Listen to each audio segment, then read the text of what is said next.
Okay, from Kalamazoo, Michigan, this is Charles Coates with the Block Paper Print Weekly Live Stream. Today, test blocks. I'm going to talk all about the importance of test blocks. I feel like there's something that we don't know we need as printmakers, especially if we're just starting out, until we discover what test blocks are, and then they just make all the difference in the world. So I'm going to go over the agenda today.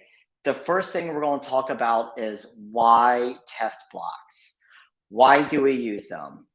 The second thing I'm going to talk about is what goes on a test block, how to make a test block. And then I'm going to talk about how to use the test blocks to pull perfect prints every time and prevent all these terrible problems from happening that stop you from enjoying this wonderful process that is relief printmaking. So I'm going to pull up my screen here really quick.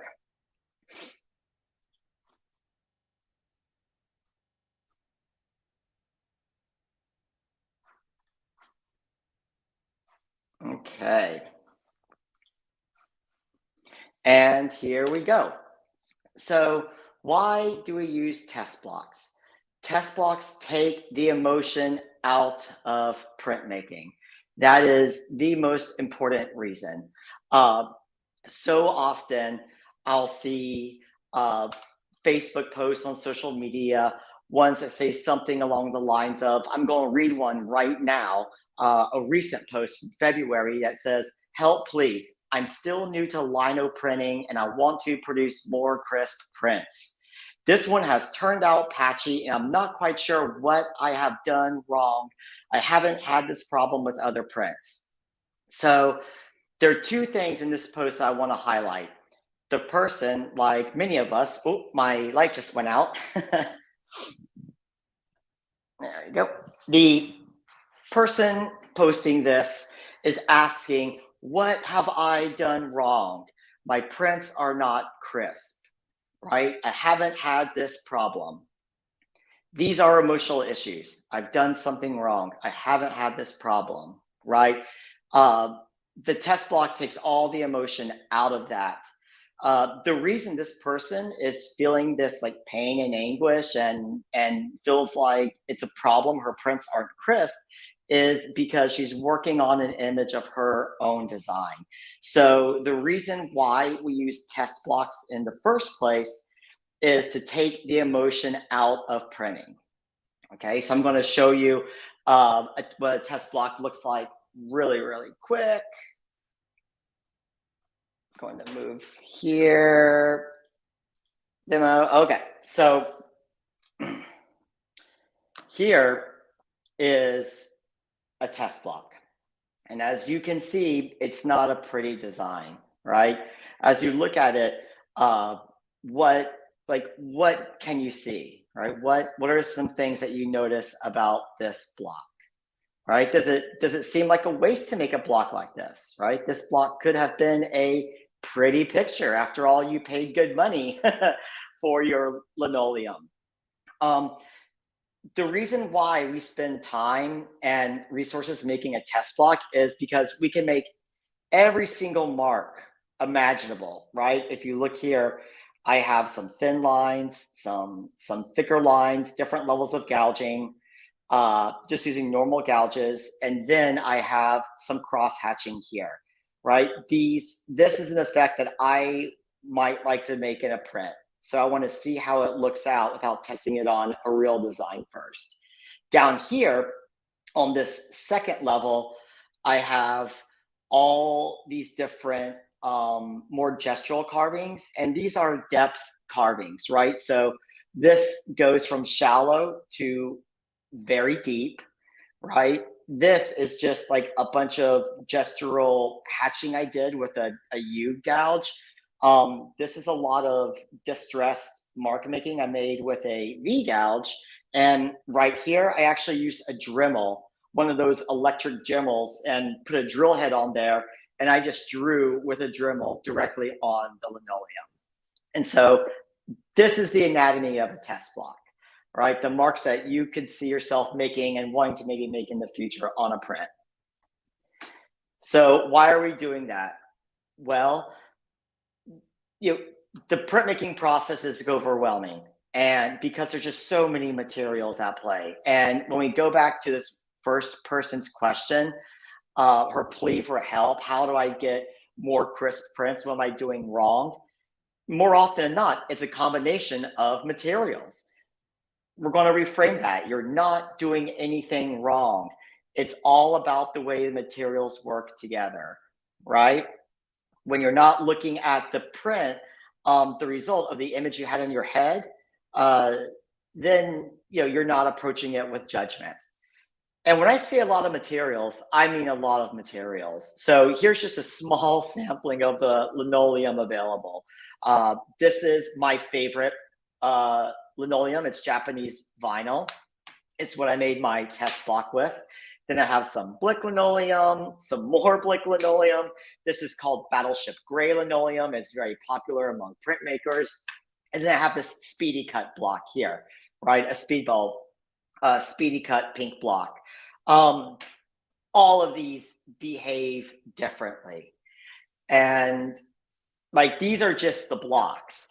There are also all these different types of inks, right? There's speedball ink, there's Akua ink, there's water-based ink, there's oil-based ink, all these different types of ink. So with all these possible combinations, it's easy to bypass the idea that something might not be, that the printing is just a result of certain elements working together. Like, for example, water-based ink, printing on top of Battleship Gray linoleum, that's going to look different than this Speedy Cut a linoleum. So you just want to do testing and experimentation, because that's really like 90% of printmaking is experimenting and problem solving. So it's overwhelming, especially for a beginner, because you have all these different elements at play. So the first reason we use the test block, just to summarize, is to take the emotion out of printing. You're not doing anything wrong. The result you're looking at is the print you're looking at is the result of the combination of certain elements. You want to be able to understand the way certain elements like lino cut blocks and papers and inks work together without the emotional attachment.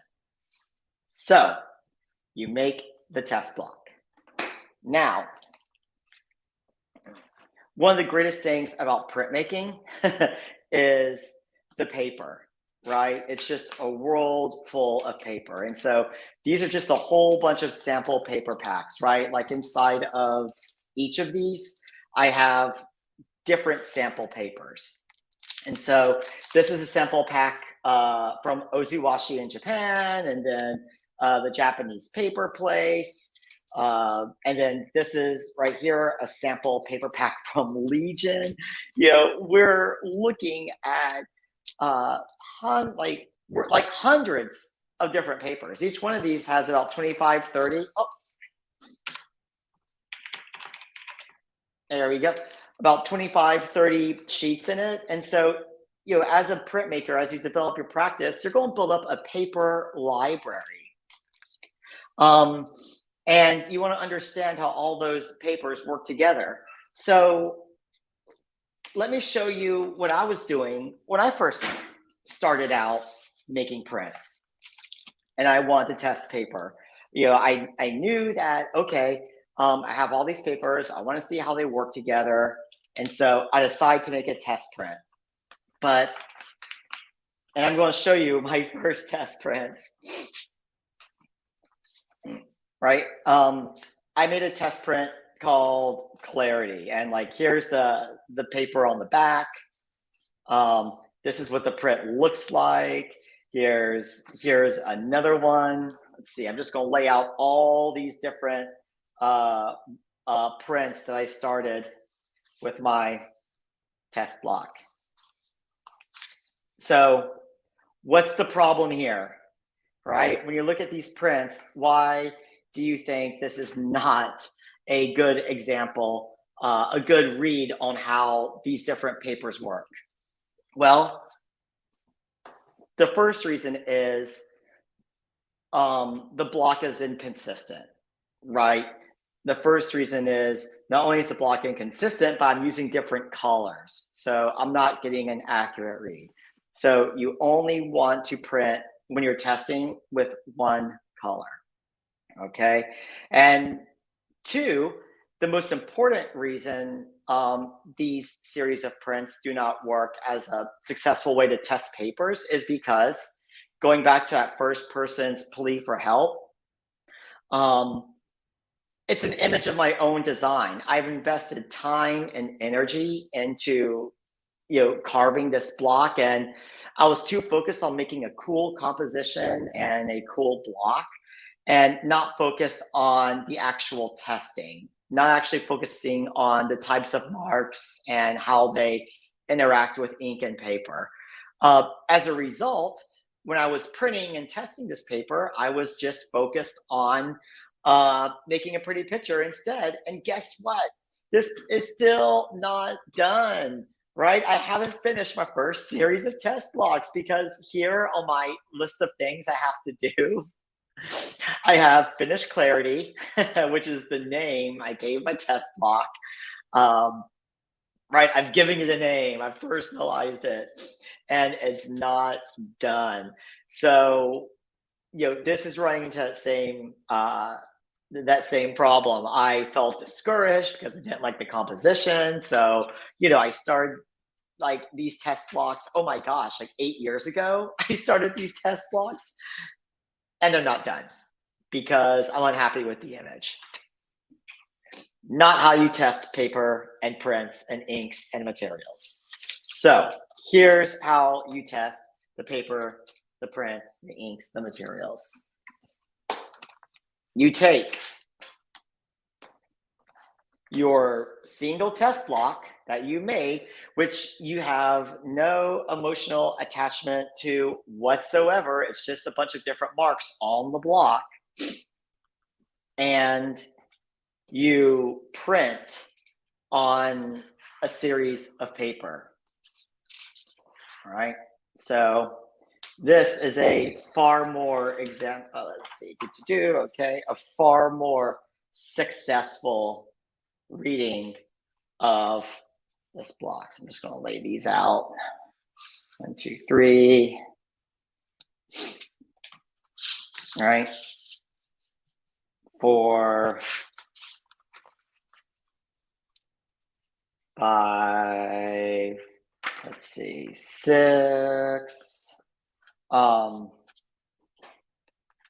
We have so many different types here. Now, why is this important? Let me get like a really thin one out here just so you guys can see some really big different examples. Okay, so, right, test block round 2. What did I do different here? Well, I printed with consistency. That's the first thing you do, is you print with consistency. I used the same ink. I used the same, when I say the same ink, the same color ink, the same type of ink, the same type of paper, and all this paper is the same condition. It's all dry paper, right? That's another modification. You can print with wet paper, dampened paper, which is ideal for like woodblock printmaking and even some Western printmaking. But I tried to be as consistent as I can with my testing so I can focus on the technical result, right? And upon closer inspection, these papers all print very differently. So, for example, here, I'm going to pick up this this sekishu here, right? One of my favorite papers. It's very, very thin. I can see that the image comes through the back, and it's pretty spotty here, right? This block printed a little bit spotty, but I love how clear these lines are. They print crisp and clear. And I love this depth. See, with this thin paper, I'm able to get some really nice depth here. And that's what I want to do. So I can, with this paper, I know I can make prints with a more sculptural quality. Okay, let's contrast that with a heavier paper. Right, just about every paper is a heavier paper, but the Reeves lightweight. So by contrast, wow, it prints super dark and crisp, solid black. These lines are printing a very, very solid black. I love them. But this depth carving here doesn't really print as well. That's the thing. We want to avoid terms like well, because then we start getting into problem territory and emotion and announcement. It's not that it doesn't print as well, it prints differently. It's because this is a heavier paper and it prints solid. We are going to get a more solid, high contrast version here with this, sculptural carving, as opposed to this sekishu paper here, right, where you get a whole bunch of depth and variation between like the tones. So if you were just to look at these two papers here by themselves, you can see how drastically different they print. And we're not looking at either or as a problem, right? As, oh, this is a problematic print because it's spotty, or this is a problematic print because it's too crisp. Okay, we are just merely looking at the paper for what it is. There are so many different types of papers, and that's one of the real wonderful things about printmaking. So here's a Japanese paper, Masa White, Somerset Book, one of my favorite papers to print on too. So even though they're both white, look how different they are in tone, right? This is like a bright white. This one, it's just, they're so different. This one's thinner, so it's a bit more translucent. This one's thicker and heavier. So even white papers, you're going to get very different results. And right, the cream papers as well. So here's a cream paper. I really love the color of this paper, but you know what? If you are printing your first block and you use this paper, you might not like this cream. You might think it's a problem. If you're using green ink or something, you might wonder what you're doing wrong because your print looks muddy. So the point is you test for consistency, and you don't, when you're testing, you're not approaching from a problem standpoint. Okay, so what to do with all of your test prints? Well, you build an index out of them. I think this is the most important thing. So you can just take a binder, like so, just a small binder, and put them in the binder. The reference binder and the index will work in tandem. So I'm going to show you how to make the index now. I'm going to go to, let's see, numbers here. Just 1 second. Okay.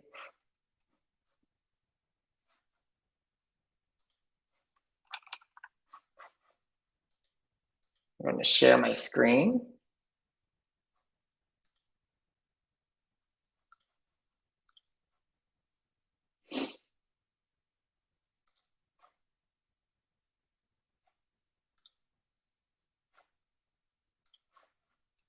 Okay. All right, so let's see if we're seeing this here. Share screen. Oh, you know what? I'm not going to be able to do that. Okay, I'm not going to be able to share my screen. So I'm going to build an index a different way. All right, you can just use something like your paper. And here we go.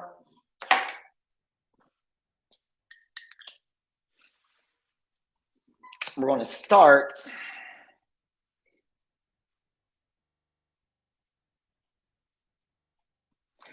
by listing all the paper.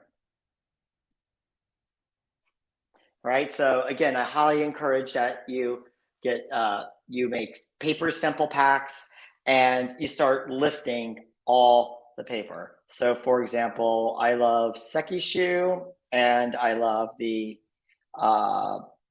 Somerset book, and I love Reeves BFK. All right. So when you're listing out the paper in your collection, whether you're doing it on a spreadsheet or you're doing it manually, you want to make sure that you also have the name on the physical paper itself, right? That's really, really important. Because if for whatever reason this piece of paper gets lost, and especially if you're just starting out, you're not going to be quite sure which paper it is. So I always, to this day, write the name of the paper on the sheet itself. All right, and then basically you just go through every single element, right? After you list your paper, you list the ink you used, right? So for example, it can be, let's say, Speedball ink here. And then you list any other conditions. So we have the paper, the ink, pressure, right? This is going to be by hand or by a baron. And as you list all those things, you're just going to give them page numbers, right? So 1, 2, 3, or 4. You take those page numbers and you put them on your test prints. So once you do that, you can place them in your binder.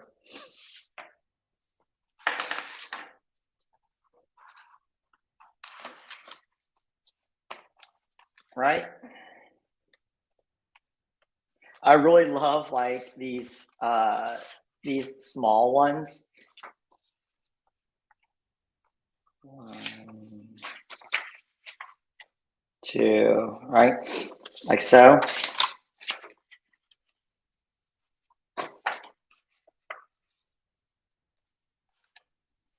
And you're going to have them forever. So you can flip through them and choose your favorites and understand the results before you even print. And the reason why it's so important to write down all this extra information, like the ink you use and the pressure and whether your paper, the condition is dry or damp, is because you're going to forget, right? You're going to forget over time. And you don't want to have to remember all this stuff and keep it in your head. You want to keep a record of it to reference later on. This is something that you can do for the paper sample packs you purchase too. Right? So when I first got into paper, I just started building a huge sample pack, and I have the index I go through and just calmly going through, looking at all the different types of papers and choosing the ones that best fit the print that I want to do. So again, not only are you choosing the ones that best fit your print, you know how all the materials work together in advance. And when you know how all the materials work together in advance, then you're not going to have to worry about what goes wrong. And you're not even going to think about what you're doing wrong. That question's not even going to occur to you because you already have the answers in your reference guide, right? I truly believe the reference guides are the most important additions to a printmaker's library. So thank you so much for watching today. If you have any questions about making a test print, please let me know. Email me directly at charles@blockpaperprint.com. If you have any subjects you'd like for me to cover on the show or any problems, please email me, let me know. Charles@blockpaperprint.com. I think I have a banner here. Here we go. Oh.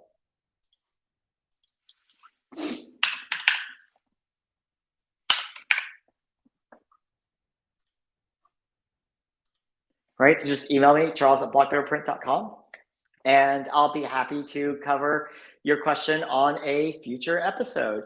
Thank you so much for joining me today. Here's to making better prints.